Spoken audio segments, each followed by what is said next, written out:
We are a family that we were serving in Disciples Church. We were part of Disciples Church for a number of years before this new leadership took over. We left the UK and went to live in Mexico in September 2021.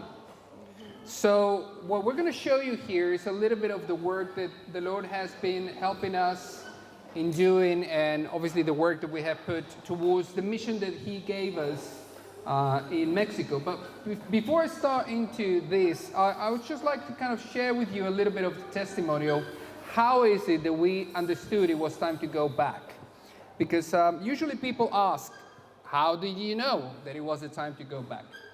So again, we were serving here in the UK, all in all, about 13 years. In that time, we were just trying to be faithful in the little that the Lord would have given us here, pastoring a church, just trying to raise disciples and trying to help and love people and just serve Him. It wasn't an easy time, but this is what the Lord gave us, and so that's what we were doing. Probably the hardest part of our ministry here in the UK was during the COVID years.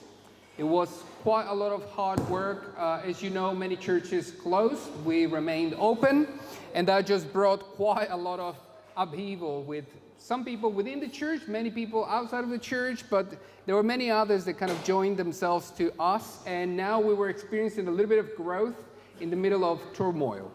So we were doing this for a number of months, and then there was a time when we needed a break. We needed to just take a time and go on a little holiday and praying, really, just trying to find God's will for our lives.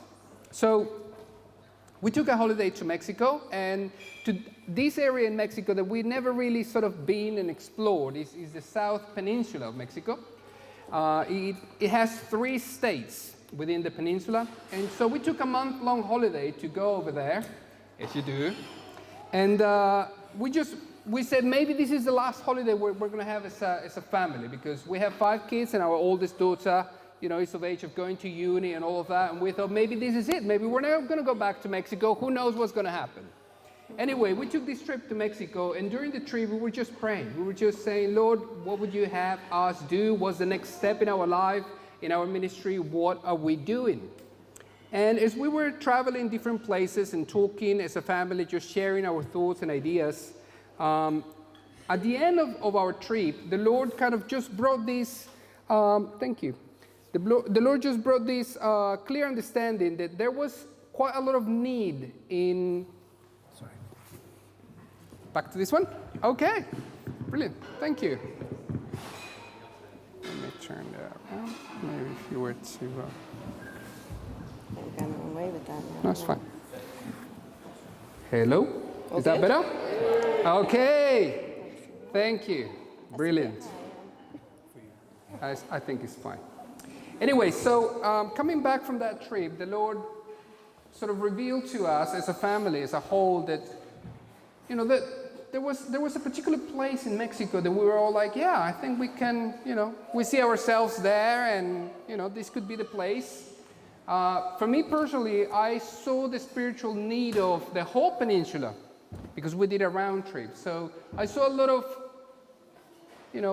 religion and quite a lot of darkness, I suppose. That's what I saw. I didn't know what it was, and obviously me praying about it, I was saying to the Lord, what do you want us to do? Like, what's our next step? And the Lord just is one of those times when the Lord just speaks to you ever so clearly that you can't miss it, right? And He literally said to me personally, your job in the UK is done. And I was like, okay, what was my job in the UK again? And He just reminded me, my job was just to raise disciples, to prepare people so that they could continue the work here in the UK. And that is obviously the leadership team now that leads Disciples Church, or DC, Calvary Chapel, Leatherhead. So with this very certain decision, so we agreed, it's time to go. We gave the church 6 months, and pretty much we sold everything that we had, and we just grabbed our bags and left. And we went to a particular spot in Mexico where we only been once for a couple of days. Is that right? Yeah, just It's in a place called Bacalar. Now, I've got a little map here just to show you the geography of Mexico quickly. And right there where you can see that red spot, that is where Bacalar is. Bacalar is a tiny, weeny little town, dusty town, right? About, 45 minutes away from the closest city, which is Chetumal, and about the same distance from Belize. So we went there in faith, just believing that the Lord was sending us to this place to go and plant churches, go and start again. So this was in September 2021? Yeah. So nearly 2 years. And if you guys were here or if you saw me coming back last year, I came on my own, came to work, came to try to raise funds through work to continue the work that we were doing over there. And I gave you guys a little update of how things were going for us over there. But if you have never heard anything about the work that we're doing in Mexico, I'm just going to show you here a few images that are going to help you, giving you some idea of what it is that we are doing. So in Chetumal, there used to be a pastor, an older man, who was there trying to plant the church for about 12 to 14 years, if I'm not mistaken. Now, he suffers with leukemia, and he's the one that you can see in the picture. Paco and his family moved from Merida down to Chetumal to try to plant the Calvary Chapel Church. And they were working for many, many, many years, and they started a small group, and it grew a little. But then he fell ill, and during COVID, that was it. He needed to close the door and go back to Merida because his health was not good. When they went to Merida, obviously his heart was, still in Chetumal, and he was praying that the Lord will send people to continue with the work there. We didn't know this. So when we arrived, we just started looking for a church to, go and fellowship and try to, build some friendship. So if there was any Calvary Chapel or any other church around the area where we could fellowship with. And then I found in the internet that actually there was a little church plant, and I found some photos. So I go in touch with the people in Merida, and this guy just gets in touch with me and says, "Who are you? And what do you want?" So I just said, "Look, I'm a missionary, I'm a Christian pastor, I'm part of, Calvary Chapel in the UK. I came here with the desire to plant churches, and I saw you guys, like, what's happened?" So he told me all the story. But he was ever so excited. He was like, "We've been praying for you guys." And we're like, "Wow, okay." So I go in touch with him. He came down. He kind of gave us the context of some of the people. We called the people and we say, "Hey, we're going to start again. Would you like to join us?" And literally, we just started with a handful of people. What you can see in that image over there is about 2 or 3 families that gather together in someone's patio. And that's what we do, the small church plant that we start in there. And this is the second year, doing this. Yeah. It's been challenging because it's about a 45-minute drive to go to this place. And obviously carrying a van full of kids and all the gear to go and serve these people every Sunday morning, it can be challenging. But it's been really good. The people there were obviously needing some decent Bible teaching, and we just thought, okay, we're here to serve you guys. We're only here to love you, and we don't know where this is going to go, but we are here for you. So these people have been really good to us. They have become pretty much our family, our relatives, our friends over there in Chetumal. Is there something you want to say about this? Yeah, I think this is really high. It's all built for the tall people.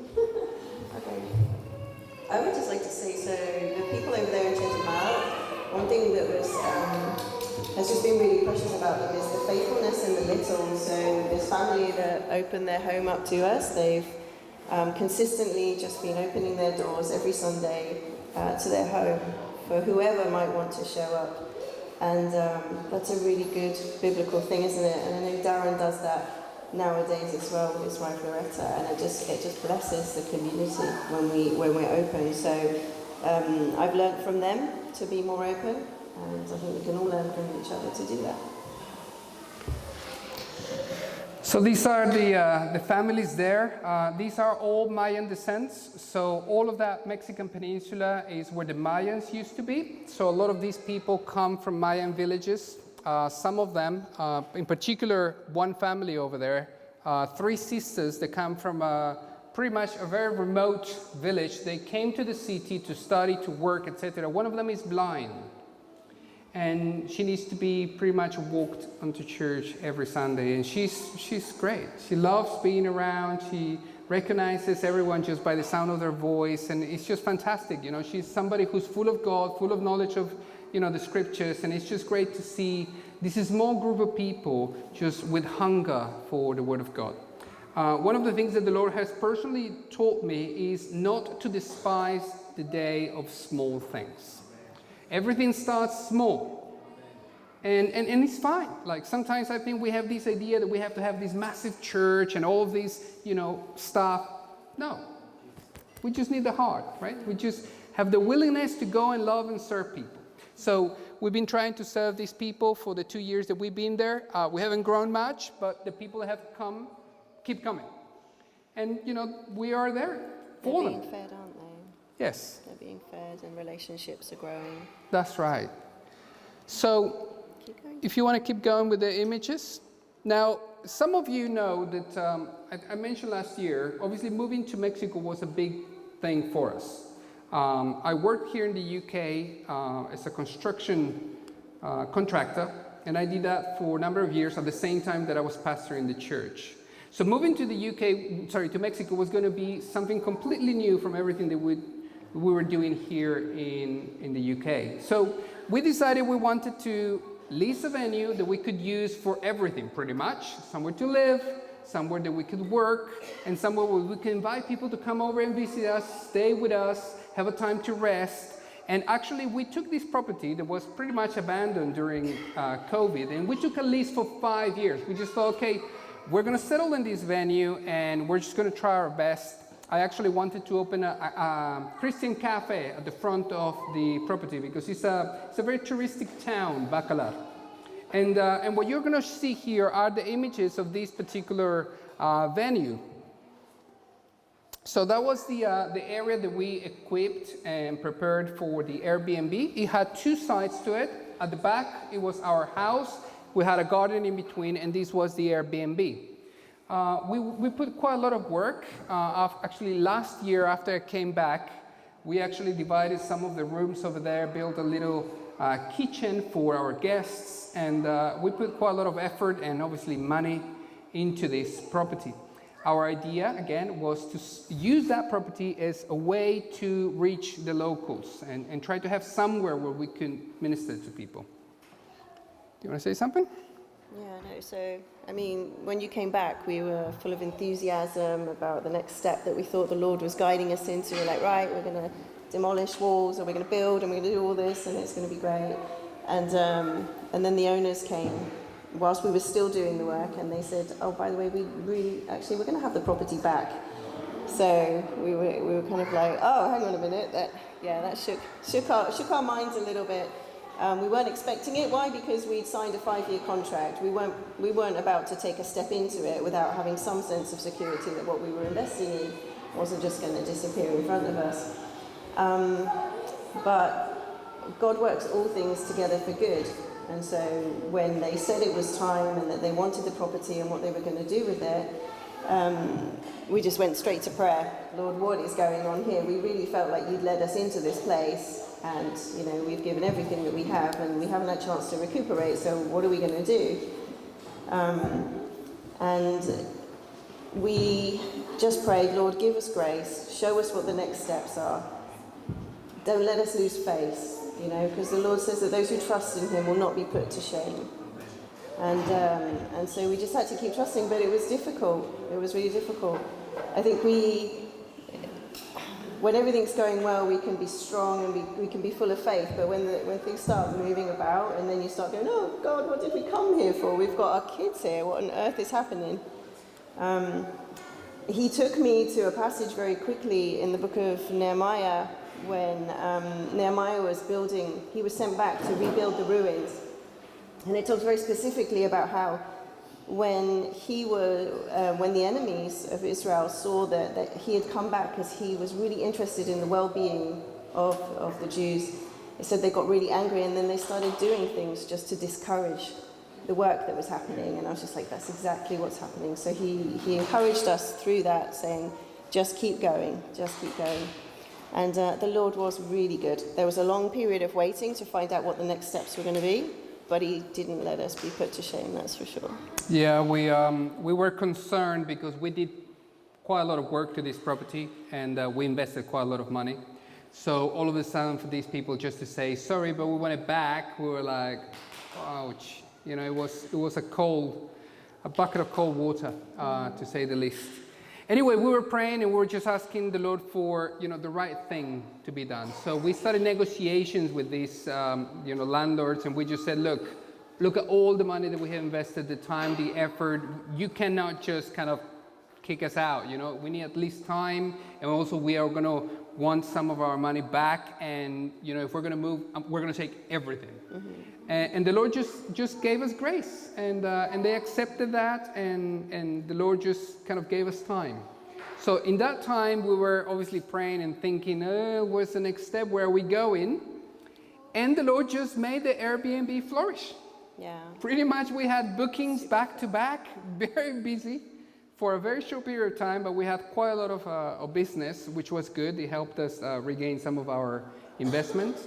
And then during that time, we met this guy called Luis. Now, Steph met him first whilst I was here in the UK, actually, raising funds for this work. His sister, not him. You want to tell the story? No, I just didn't meet him. I met his sister. Oh, you met his sister. You want to just tell them how it happened? Oh gosh, the dots, the way the Lord connects everything together. These small encounters that we have in life where we think are really insignificant, they just lead onto things, and sometimes you're like, wow, God, you were working in all of these things. So we couldn't find a park anywhere for our children to go to, and it was really sad. I was like, oh Lord, we've got nowhere for them to go. I'm a mum, the mums here can relate. You want the best for your kids, you want to make sure they're okay, because you want to serve the Lord, but your heart is also for your children. So anyway, there wasn't even a park around in this town, and the discouragement wants to come.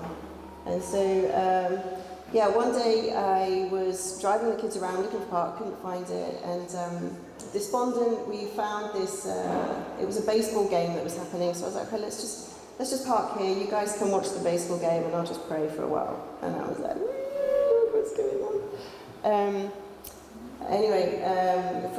From that day, we had a conversation with someone, and they said, oh, by the way, there's basketball games here, they happen all the time, bring your kids down, that's great. So we started going, and then eventually after a few months, we met this little boy and his family, and it turned out that this mum that had come along is actually the sister of the man who's quite kind of pivotal in the work that the Lord is wanting us to do now. And I'll pause it there so you can carry on, I think. Yeah, so this happened whilst I was here in the UK. And Steph one day got into a conversation with this lady, and she showed her a photo of her brother who was doing work in France. She was just like, look, this is my brother. And Steph was like, okay.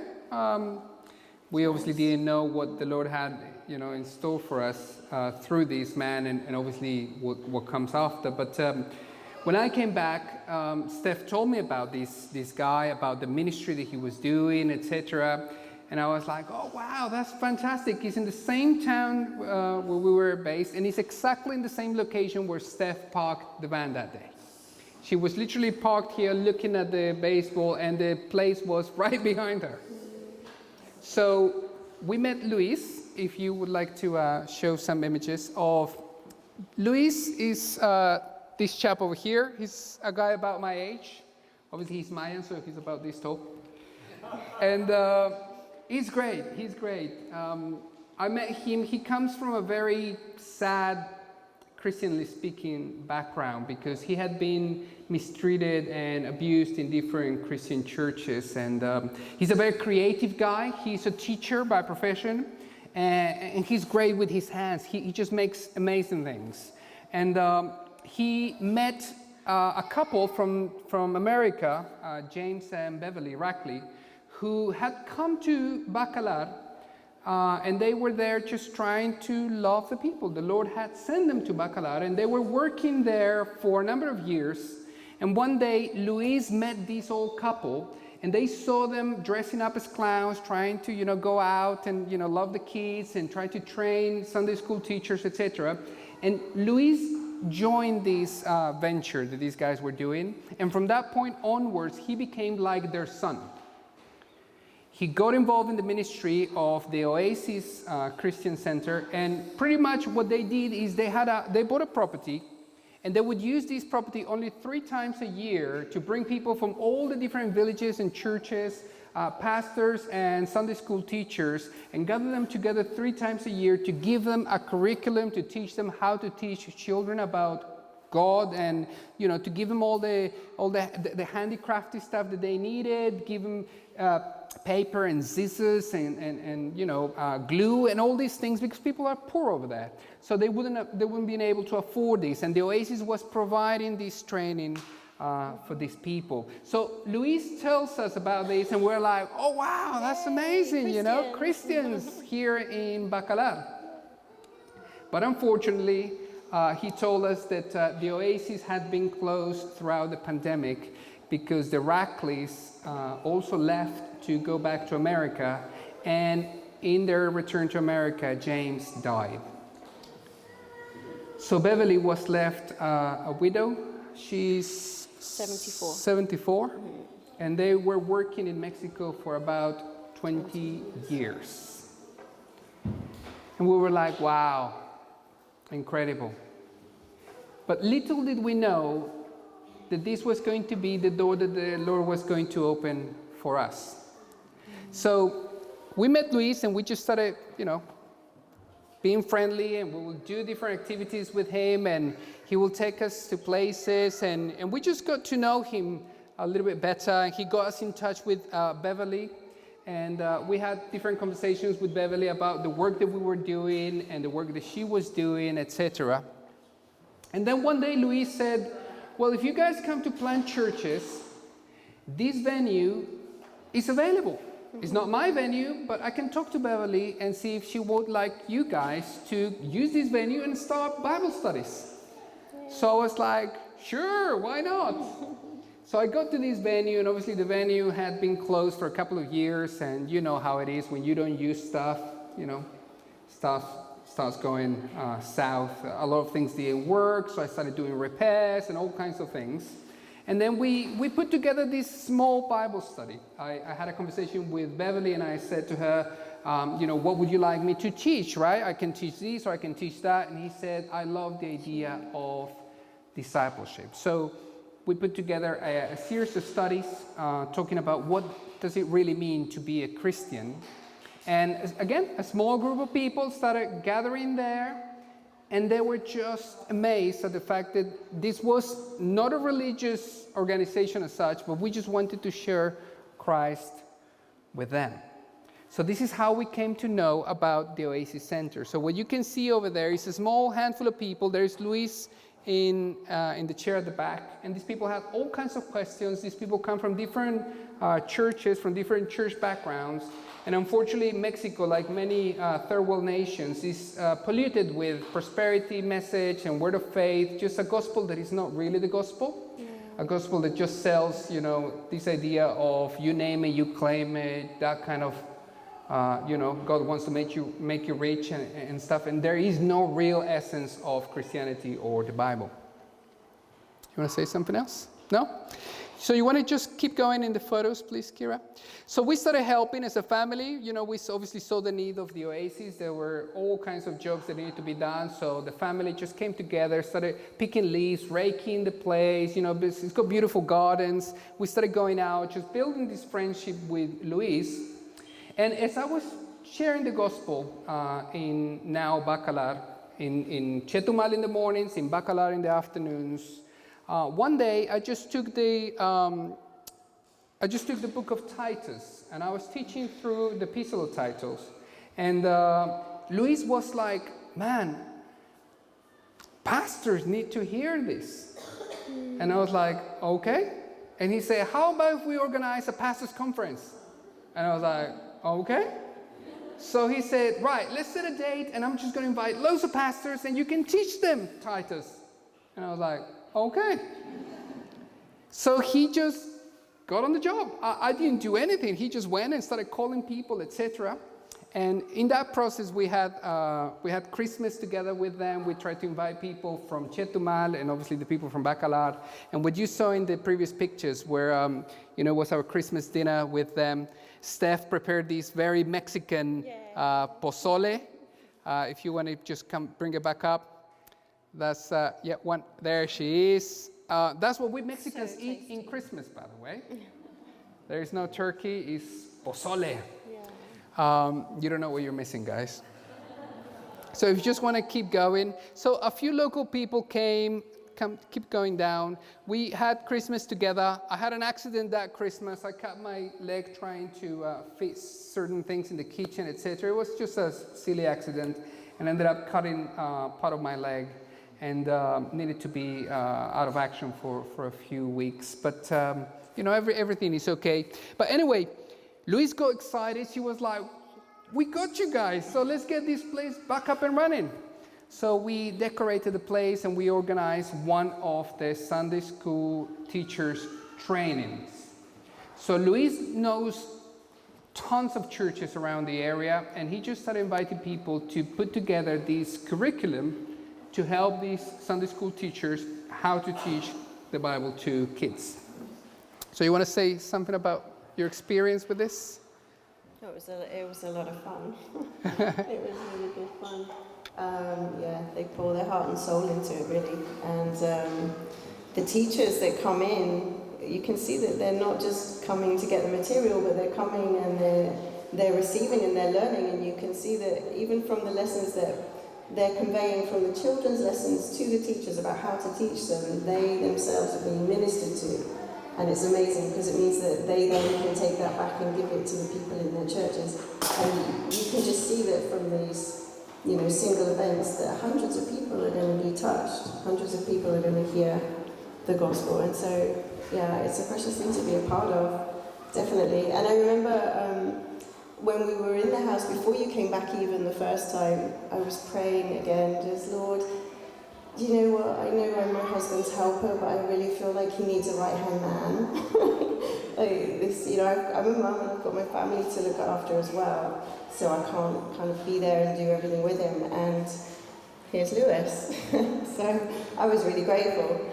I was really grateful for the help and just to see the doors that were opening, because they weren't our doors, they were just things that the Lord was putting in front of us and saying, here you go, I'm walking this. And each new door that we go through is definitely a test on us. It kind of stretches us in some way, and that's a good thing. Mm-hmm. I'd say that this whole kind of 2 years that we've been over there has been just a real stretching and sanctification for sure. Taking away all these crutches that we lean on in life and just learning to lean on Him alone. Yes, absolutely. So what you can see over here is the ladies that came for this Sunday school teachers training. These are ladies that attend small groups in small villages or medium-sized churches with a lot of kids, and they have literally no resources. All they have is an imagination and a willingness to serve. So what the Oasis does is they bring them in, they teach them how to teach the lessons, they give them the curriculum, and they give them the material so that they can go back and put a whole show for the kids and share Jesus with them. So we're very happy to be part of that. Steph and Dania here got involved in other parts of that ministry. If you want to change the photo, Kira. So there were other things that the Oasis also does, which are things like this, for example. This is a couple from Bacalar, and they dress up as clowns. They are professional clowns, and they go out to small villages and they just put up a show. And obviously the show is to bring kids and have some fun, but at the same time they take the opportunity to share Christ. So Steph got involved with this, Dania as well, doing face painting and stuff, and it's lots of fun. It's great. Nobody says that church has to be boring and tedious, right? So this is the image of the pastors' conference that I was telling you about. So before I knew, time came around and he was like, okay, we got the pastors, let's do this event. And I was like, okay.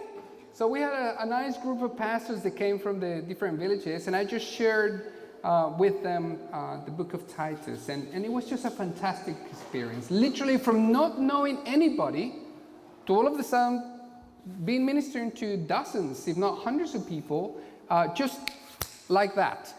And it's being like, whoa, okay, this is where you would have us, Lord, and okay, let's go.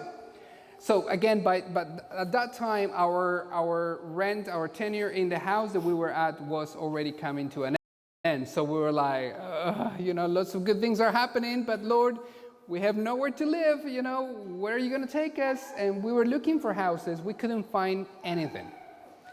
Everywhere you look is just shacks and very expensive shacks. So I really didn't want to refurbish yet another house. Yeah. So we were just praying, Lord, is it really you that have us here, or shall we go to the next town? What should we do? We didn't really know. It was pretty much like, if God doesn't answer, we're just gonna have to pack our bags and go. So we were just praying. You want to change the image, Kira? In the family life, obviously, ministry doesn't go without family life, and family for us has always been, a very integral part of what we do, because I am not just a minister, we are ministering together as a family. So wherever we go, whatever we do, we always try to get the children involved, whether in physical work, helping us paint the rooms where we're living, or, helping us do all kinds of things, and obviously get them involved in ministry as well. But we are a homeschooling family, so homeschooling needs to carry on. The life of a family is normal, has to continue. You want to change the image? Our kids are growing. Our Dylan has turned now 15. Dania is our second adult kid now. And they're both back there, Kira and Dania. You want to keep going? They carry on doing basketball. Dylan is getting better at basketball. They're just making some friends in their basketball club. And then we just turned, it was our 20th anniversary. Yay. So, yeah, praise the Lord. So yeah, family life continues, and we try to make the most of it. And we also have had, this is something really important for me, during my time here in the UK, Disciples Church was and still is our family. Literally, my kids, some of the younger ones, were literally crawling around the chairs of the church every Sunday. Many of you guys became uncles and aunties and grandparents to my kids, because my family was back at home. So for the 13 years that we were here, my parents didn't get to meet their grandchildren, and my children didn't get grandparents. But now going back to Mexico, although we are quite far away, it's like 12 hours from where they live to where we live, the Lord has just given us opportunity to see them. And, for me, this is something very special, because I get to spend time with my mom and dad, and, get to see them every now and then. So yeah, it's been great just to be back and rebuild those relationships. We have had some fun together. That is Laguna Bacalar, where we live. Just a few blocks from our house. And obviously the kids, now they get to experience what it is, to have their grandparents around more often. And my brother Brian, he's 13 years younger than me. And I have never really had the opportunity to spend time. Sorry. Aww. Oh, praise God for his blessings. Sorry. When I was a kid, I asked the Lord if He was going to give me a brother one day. And my little brother was born 13 years when I was already, and then I was adolescent, just going out, having fun, and I never really got to enjoy him. Then we got married, and, family takes over and so on. And then the Lord brought us here to the UK. And now the Lord is giving me back, opportunities like this just to get to enjoy Him. And now, as adults, just to get to spend that time with Him. It's very special for me. Amen. Yeah. It's been amazing. It's been really amazing. What can I say? We thank you for the tons and tons of prayers, because I know that when we first heard about the house, we sent like this emergency message, like, always pray, because we don't know where we're going. And Fenella, she said to me, I'm fully confident the Lord's going to give you back the money and you're just going to go somewhere else and start again. And I was like, I do hope so. I love how sometimes our brothers and sisters can kind of be less shaken, right? They can stand more firmly in prayer for us. We're like, oh Lord, have you abandoned us? What's going on? But they're holding your hands up for you when you're feeling weak. And so, that has been amazing. The negotiations happened with the owner of the house, and we were praying, Lord, give us favour. He gave us favour in abundance. We couldn't believe the responses that we got. They gave us back loads of what we'd invested. And then, of course, the Airbnb did really, really well, so we just recuperated that as well. And then, on top of that, we had everything that we'd already purchased. So, but we were getting kind of close to us having bought the tickets to come here, and we're kind of like, oh my gosh, there's still nowhere to go, Lord. So it was time to fast, and it was time to pray, and we did. And he opened the door in quite a special way with this lady, Beverly. She came over to visit, and she came to our home where we'd stayed at the Airbnb. And sometimes we can do things in life and we feel like, what was the point in that if it's all just, it's all just finished and it's gone away and it's rubbish or whatever. But she came over, and during the time that she stayed with us, she said, I was praying for 2 years before I had this conversation with you guys. And she said, just the same as this other pastor had been praying in Bacala, you are the answer to my prayers for the work that's going to continue here. And she said that when we told her that they were asking for the house back, she said she knew immediately that we were supposed to take over the Oasis. We were supposed to move in there, but she said I didn't want it to be emotion. I needed to pray about it a lot more. I needed to come over and meet you guys. And right from the beginning, he also said, he was like, Steph, I don't know what it is, but I think we're going to go to the Oasis. And I'm like, I want something a bit more secure than that, please. Can I have, I'd like some surety in what we're doing. And the work that we did in the house that we were living in served so that when Beverly came over, she saw the standard of work that we do, the way we live our lives, the way we are as a Christian family, just who we are, you're like open letters to everybody.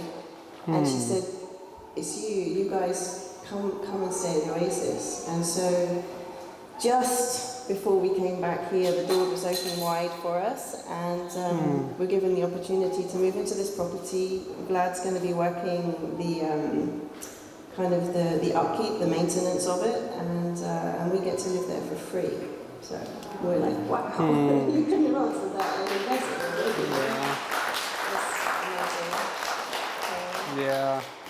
Yeah, the Oasis is probably about 3 times the size of the previous property. So, the Lord He just does things like that. And you know how it is. We were like, Lord, could you not have done this a little bit sooner? 6 weeks, but it was a mammoth task. Move all our stuff, refurbish the Oasis, and then just pack our bags and come to the UK. So, but praise the Lord, we got somewhere to be, and we got somewhere to minister, and we are now planting then 2 churches, one in Chetumal in the mornings and one in Bacalar in the evenings, and we're just open for whatever the Lord might want to continue doing. Beverly's really happy for us to use the venue to do, the trainings for Sunday school teachers, to do more pastors' conferences. People are very excited. In the pastors' conference, one person there said to me, hey, we go a teens event, a youth event in certain town. Would you like to come and speak? And I was like, sure, why not? He gave me the address. I drove and then arrived at this place that was literally empty. I just saw a few people and I was like, okay, let's open the Bible. But before I knew it, within minutes, the place just flooded. People just started coming out of everywhere. And then before I knew, I had like 200 people there. So, different opportunities like this, the Lord is just opening a door for the gospel to go out. And Beverly is very happy for us to be there. And you know, she actually said to my kids, like, I'm gonna be your grandma. So they're happy. You know, the place is beautiful. It's right in front of the basketball courts. It's right in the place where Steph parked that day to just pray. And yeah, we'll send you more images of that so that you can be praying for us. We truly thank you all for praying for us. And if you didn't know about us and now you do, please, we ask for your prayers. We need your prayers. And we're also trying to organize, as you can see over here, mission trips to Mexico. Do any of you have any of you ever been to Mexico? One person, right? 2 or 3 people. Okay, let me entice you a little, shall I? Right, let me indulge your eyes with Mexico. There it is. The peninsula is the place where we are, and all of that is the only side of the Caribbean that touches the coast of Mexico there. But you arrive in Cancun is 4.5 to 5 hours to where we are down in Bacalar. But all throughout that land, what you can see is things like this. Keep going. That's Cancun. Tulum. The Mayan ruins, turquoise waters, sandy beaches, warm, lovely, crystalline waters. If this does not entice you, I don't know what will. But Mexico is definitely a place to go if you ever need a holiday or rest. Our house is your house. Just come down to visit us, come and stay with us. We love to have you. We love to give you the opportunity to just unplug and just relax and enjoy. I know for pastors this is very important. So, mi casa es tu casa. Then come and let's eat tacos. Yeah, let's have some fun. But if you really want to get involved in what we're doing, we'd like to put together a package where we give you the experience of Mexico, take you out and small tours so that you can experience the beauty, the natural beauty of the country, but at the same time so that you can come and get involved at the oasis, help in the training, go and visit villages, go and see all of these indigenous people, go and share the love of Christ with them. They need so much, but not so much financially. They need people who are willing to come and love them and care for them. So if the Lord puts in your heart for you to make a plan, we want to make a plan for the spring of next year. We want to put together a package for you guys to come. You can organize a small team in your church, 5, 10 people, and then just come down. If you can organize it for 10 days, will be fantastic. There's a direct flight from Gatwick to Cancun. It's only like 11 hours, but it's definitely worth it. So, yeah. Do you guys have any questions or anything that we maybe forgotten? I'm just really excited to go back because I think the Lord's got some good things in store for us, truthfully. We really needed this time to come back and see everyone, definitely. It's so good to be able to speak English. I'm loving it. That's probably why I can't shut up. But yeah, good things are in store. I mean, that the Oasis was not being utilized to its full potential. There's so much opportunity there to use it for God, and I'm just excited to see what doors He's going to open, how He wants to use it and us for Him. So it's exciting. Yeah, we're going back refreshed after having been here. Can't believe the blessing actually of being here at camp. After seeing Vlad here last year, being a little bit jealous. But the Lord does great things, and we're all here now to enjoy you all. So. You do the Airbnb again in this Oasis? It's not our place, it's not our property, so no, I don't think so. I think the focus is going to be more on missions and bringing people in to go out into the communities and serve. Yeah, so the place... Yeah, so our home is separate to the conference centre. Unfortunately, there's not many pictures up there of the Oasis. No, we don't have many pictures of the Oasis, but we'll send them to you. So the conference centre is in a place that we call a palapa. It's like similar to a thatched roof. Is that what you call it over here? And we can host about 120, 150 people. Yeah. Now, there are some rooms around the back where people kind of stay, but they're very basic. So we need to work with that. It's got, showers and toilets and all of that facilities. And our house is at the back. So we're praying that the Lord will give us grace and investment and so on, so that we can bring this place to its full potential, so we can serve many more people there. So whether or not that can be used for an Airbnb later on, we don't know, but definitely to host mission trips and make the most of it, we really want to see that flourish. So if you remember, please pray for the Martinez. All right? Thank you. We love you guys. Thank you very much for your time.